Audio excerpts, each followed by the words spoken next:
નમસ્કાર દર્શક મિત્રો, તન્ના સમાચારમાં આપનું હાર્દિક સ્વાગત છે। સમાચાર પર કરીએ નજર। સુરત ખાતે વેપારીના પુત્રને એમડી ડ્રગ્સ સપ્લાય કરનાર આરોપી જમીર ઝડપાયો। અલથાણમાં વેપારીનો પુત્રની પોલીસે એમડી ડ્રગ્સ સાથે પકડી પાડ્યો।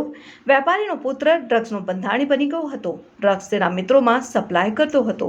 વેપારીના પુત્રને ડ્રગ્સ સપ્લાય કરનાર જમીરની ડીસીપી ઝોન 4 સ્કોડે ધરપકડ કરી।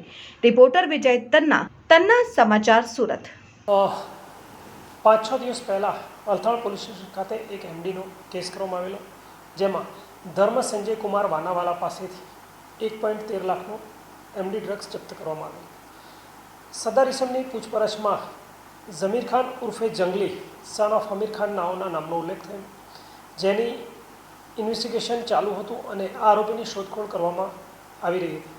દરમિયાન ગઈકાલે ઝોન 2 સાહેબના સ્કોડ દ્વારા સદર આરોપીની હકીકત મળતા તે આરોપીની ધરપકડ કરેલ છે અને આ ગુનાના કામે મેઇન આરોપીને એમડી આપનાર જમીલ હતો, જેથી જમીલની વધુ પૂછપરછ કરવામાં આવશે અને જમીલ આ ડ્રગ્સ ક્યાંથી લાવે તે બાબતે પણ અલથાણ પોલીસ દ્વારા તપાસ કરવામાં આવનાર છે, જેને ગઈકાલે અટક કરેલ છે અને આજરોજ તેની કાર્યવાહી કરવામાં આવી છે અને આ સાંજ સુધીમાં તેના રિમાન્ડ પણ મેળવવામાં આવશે।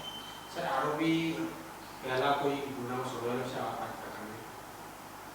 આરોપી આ પ્રકારના ગુનામાં નહીં, પરંતુ 2016માં મારામારીના ગુના, શરીર સંબંધી ગુનામાં કિન્નરી સિનેમા ખાતે તેના વિરુદ્ધ ગુનો દાખલ થયેલાનું પ્રાથમિક રીતે જણાવેલ છે, જેની ચકાસણી કરવાની બાકી છે। જે ચકાસણી કરી તેના વિરુદ્ધ જે પણ અન્ય ગુના છે કે કેમ તેની પણ ખાતરી કરી તેને આનુષંગિક પગલાં લેવામાં આવનાર છે।